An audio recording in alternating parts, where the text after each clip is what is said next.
great job. First things first, pop the bonnet, make sure your brake fluid cap is undone. Second job, have great fun getting these off, especially if they're genuine and they're quite new. Because they do not like to come off with ease. Use a pick or an Allen key, like so. Get enough gap that you're not going to mark the wheel. You can slowly begin to prise it away. But be warned, they are a nightmare. Sort of work your way around, it won't come off on the first one. See? There we go. 9 times out of 10, little bits get bent in there, there's nothing you can do about it. They're just an absolute nightmare to undo. Now, at least we forgot to leave you some of the tools. So bear with me a second while I go get a 17mm socket. There it is. And a locking wheel block.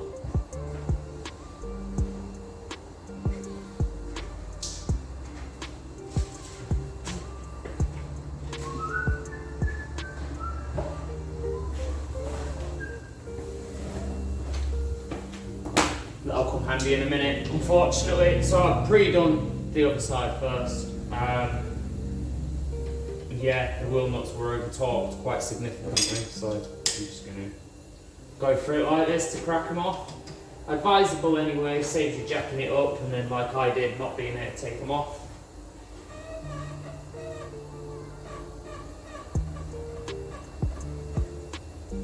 As you can see, that's my full weight on there. And it's only just cracking them, so yeah, that's too tight. Do you imagine Kathy at the side of the road with a puncture trying to do that? It's just unreasonable. It's what torque specs are for, or a bit of bloody experience at the least. They're not all torqued up madly, it's very strange to be honest.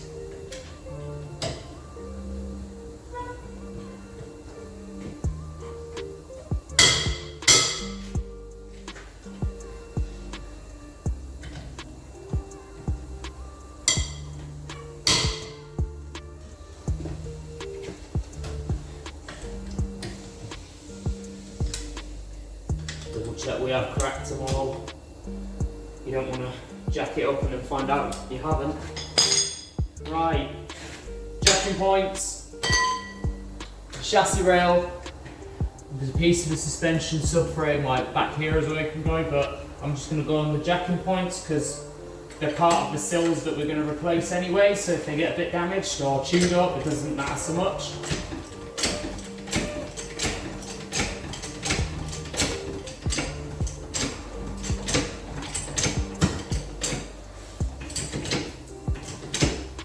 Go till the wheels just got off the ground. And yeah, that's silly bad. I'm going to jack somewhere else because that's not safe.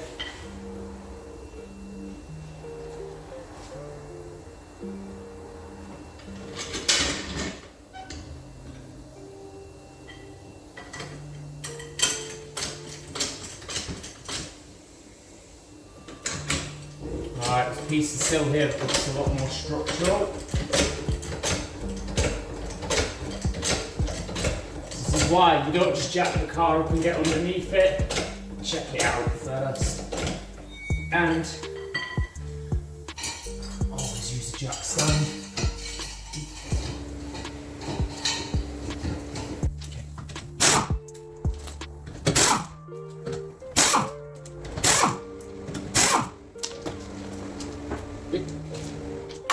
Little tap at the bottom should come away just like that. If you've got big brakes or anything like that, just be careful that you don't tap the inside of the rim when you're doing that, or if you've got the car jacked up quite a bit higher than that, you don't want to smack the wheel on the disc there. So, wheel off, underneath.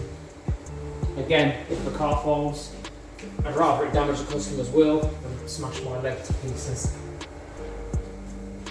So on here, got the rear caliper, rear carrier, and yeah, basically you technically need to remove the carrier to do the rear discs, but you can squeeze them in without, which we're going to do because the bolts on the carriers are so rotten, you're not getting them off.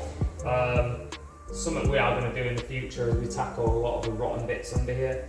I'll just get the camera, let's bring you in and get you a bit of a closer view. So you guys can see what we're talking about under here. Now, this is nothing structural, this is all surface. So it is something we are going to tackle at some point and get all cleaned up. Even the springs are a little bit corroded, but nothing major. Here, surface, all surface.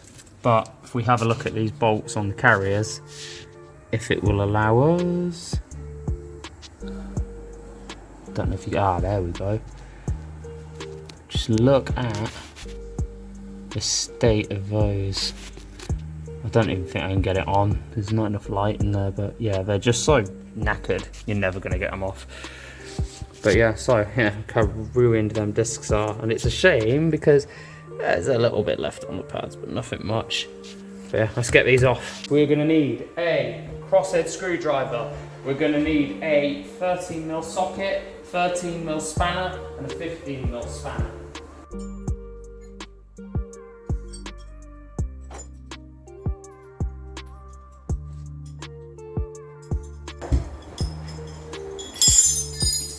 Okay, and I've got quite an assortment of tools here, but I will explain them as we go. So we've got a 13mm socket on my air ratchet. We've got a 13mm spanner, because the lower one you ain't getting in there with that. A 15mm to hold the sliding pin. An 11mm for bleeding it after. Caliper rewind tool, which I'll show you in a minute. And that's to use with that. And of course, brake pads, and I'll grab the disc when we get there. So, let's get cracking. We need the 15mm. Goes on there. I need my airline. Get a bit more length on that.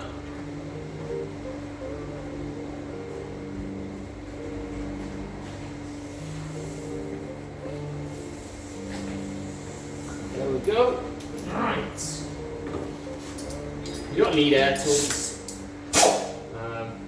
Where I do this sort of crap all the time, it's a worthwhile investment for me. If you are going to use air tools or electric tools, make sure you're on bolts properly before you start dugger-duggering, otherwise you're going to ram stuff.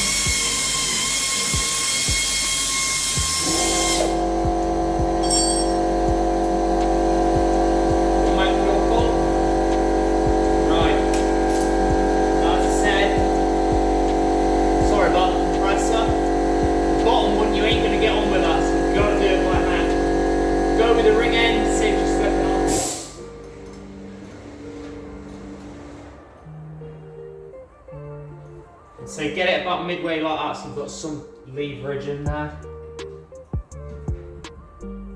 15 on there.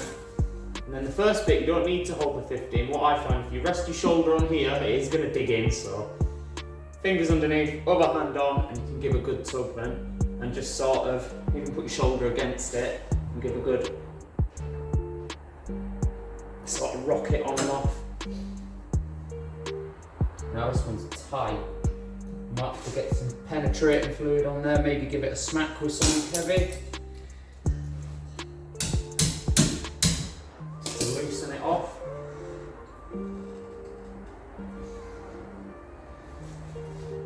Yeah, this is tight, guys. See if we can't loosen it off from the other side. It's not really on there good enough for my liking. No, I ain't going to attempt that.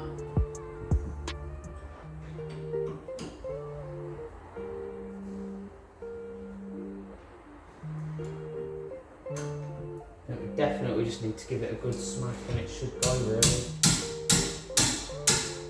There we go. Yeah, you really shouldn't use a ratchet as a hammer. You ruin the mechanism. Do as I say, not as I do.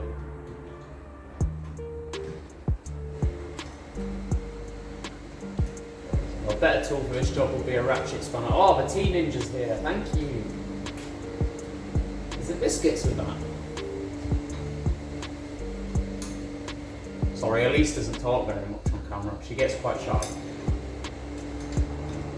You meet her in person, she never shuts up once she knows you. She does all our admin. She knows her stuff. So if you ring up saying that you've got a boost leak or that you've got some detail, Jesus, is that enough biscuit? What are you trying to say? I know I need to put weight on, but come on, that's taking the mick, that is. Yeah, as I was saying, if you've got any detailing queries or any queries really on any of the services that we do, and you call up and you get Elise, don't feel like she's not going to know. Like, she knows more than me on some stuff, especially when it comes to interiors. Yeah, this is taking quite a bit of time. Could really benefit from a ratchet spanner.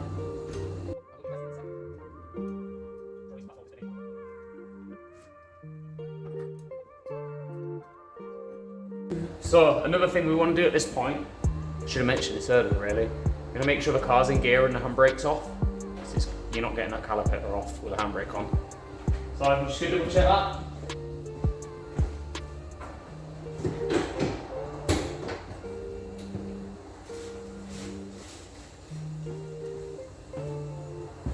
All good.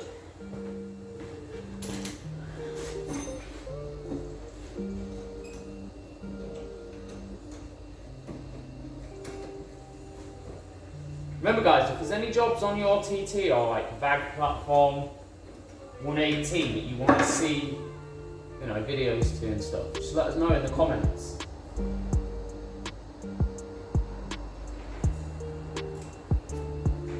Another monkey ball. Now, normally we'll just pop right off, but these are quite nasty. So, get a big old spanner in there. Don't need to worry about damaging the discs or all, so just prize them out. Anything to hand really, flat screwdriver or whatever. Ugh. Can we see what they were?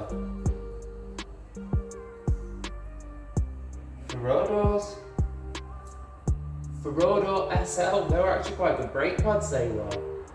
They're minging. Ugh. Throw them away. Right. Now, these carriers, you need to clean them up. You can't just put brake pads in there. You need to clean up these surfaces where they sit. Ideally, we get a wire brush on them, but they're so knackered. These are coming off and getting painted soon. Definitely. If you're doing them black, Kathy likes everything factory on her car, so that they're going black or silver. Good idea to just check the sliders. They're greased really nicely, so I'm not even going to bother cleaning and greasing. Oh, hang on. We have a stuck slider, ladies and gentlemen. I eat my own words sometimes.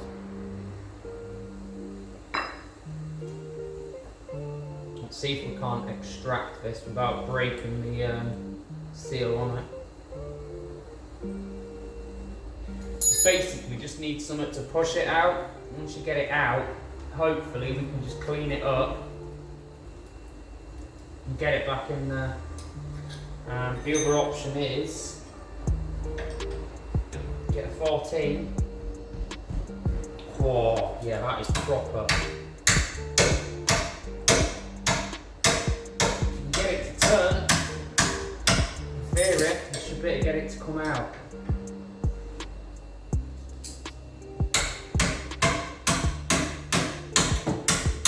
Should really get a hammer for this. That thing is properly stuck in there. I think we're going to have a fight on our hands here, guys.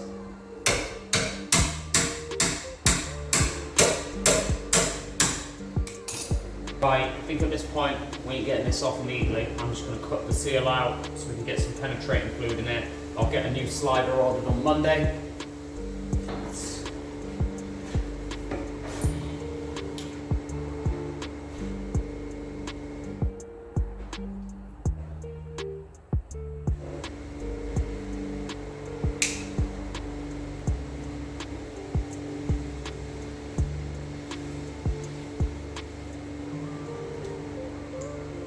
Remember, always have adult supervision when using a knife.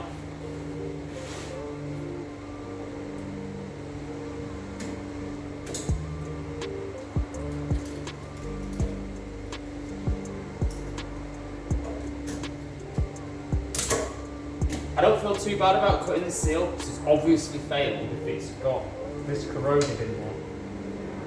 Yeah, wow. That's pretty major. I'll get the camera in here and show you in a minute, or once I remove it. Definitely requires a biscuit brake. Right, we'll go find the WD-40. Let's get some penetration on there.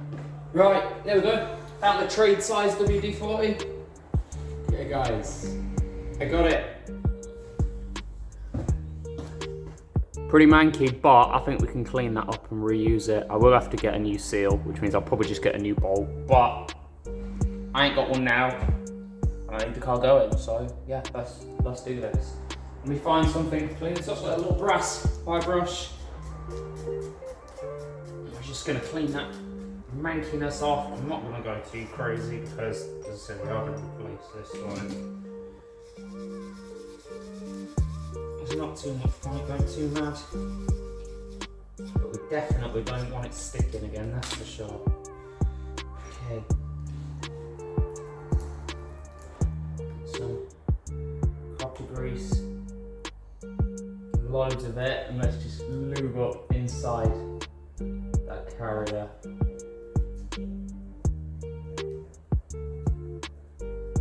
Giggity. Lube and penetration, Quagmire would approve. That's so nice and smooth now, whereas before it was just horrible. I think we might get away with that, guys, for the time being. Right, need to get this disc out now. The other side gave me a nightmare with this. So you want a nice big dirty crosshead screwdriver. Yes, big dirty is a measurement in Yorkshire. There's something bigger than big and dirty, but I don't think you can say it on YouTube, can you? There she comes.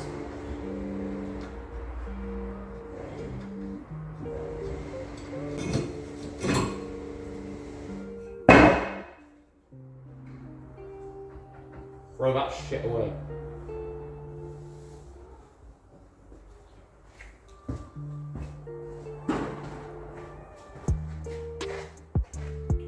I think the assistant fairy already has a disc to hand.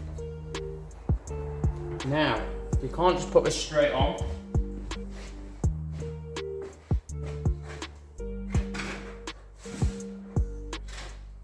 What you absolutely must do is clean it with the degreaser. I'm going to use some tar and glue remover. They put oil on them to prevent them from corroding in shipping, but you don't want to contaminate brand new pads with oil and grease. And we will clean these again before we put the wheel back on, because I am going to get my greasy mitts all over them right now. Right, so as I was saying, ideally you should take this off, but that's so corroded, I'm not even going to attempt it. Do need to quickly finish cleaning these up now. I've got that disc off there. Some people say, oh, you don't need to do that. Well, you're right, you don't, but if you don't, you risk the pads vibrating and squealing. It's just not worth it. Okay. Just gonna put that side in and give it a bit of a jiggle, and they'll go.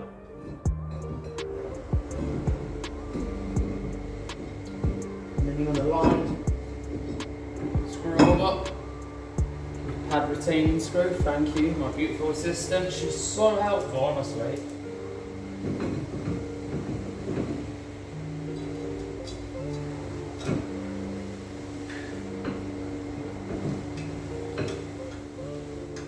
Just jiggle your disc about a bit, just so you make sure that's going in straight and not cross-threading, because you don't want to cross-thread it.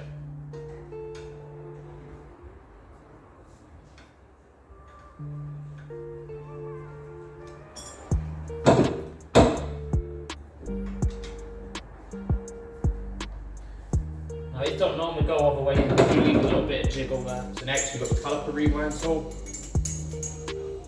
That plate's got a moon shape, so that wants to be down, like in the top of the caliper. This screw piece, you want to wind it all the way to start. Pop that in, and then find the relevant one for your caliper. When you buy a set, you buy it as a kit. And yeah, so this is the right one for this one, which is an M2. There's 2 little notches in the piston, 2 little prongs on that, slot into that. 2 holes on the back, and the 2 prongs on the tool slot into that.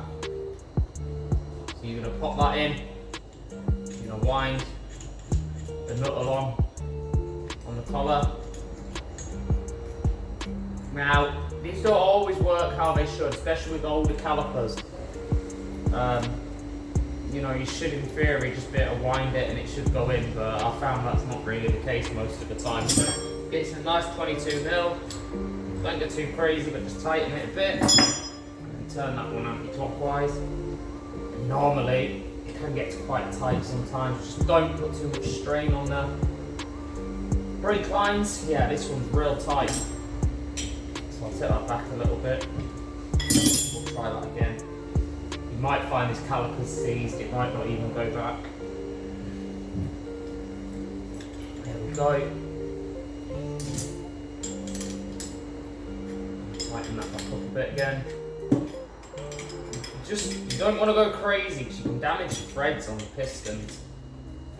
Just a little bit more than this bit, and then again, you turn that again till it loosens up.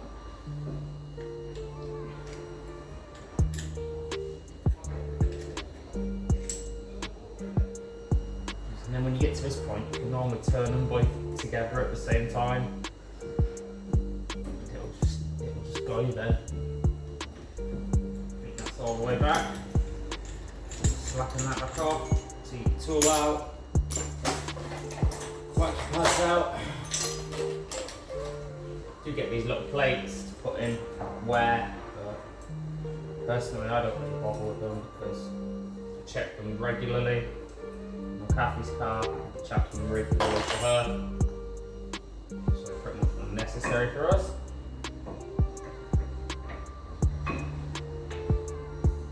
Up them in there, up like that.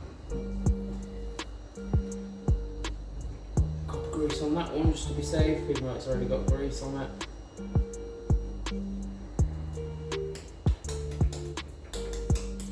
Some more giggity.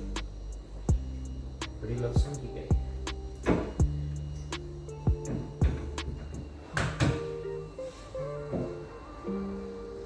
At this point, you just want to push your sliders in so you can actually get the caliper to see behind it. This bit's not always so easy. I'm going to bleed the brakes. You ready? Yep. Just want to loosen this 11mm nut, and if you shout like this, down, up, down, up, down, up, down, up. How's your pedal feel? There you go. So basically you're loosening it, they're pushing it down, they hold it there, you tighten it, they let go, sucks fluid through. 3 or 4 times usually is enough. You shouldn't even really need to bleed back brakes when you do them because it's wind back, there's no air getting in there, or shouldn't be. We just do it to be safe. So yeah, right, let's get the wheels back on, and yeah, should be all good now.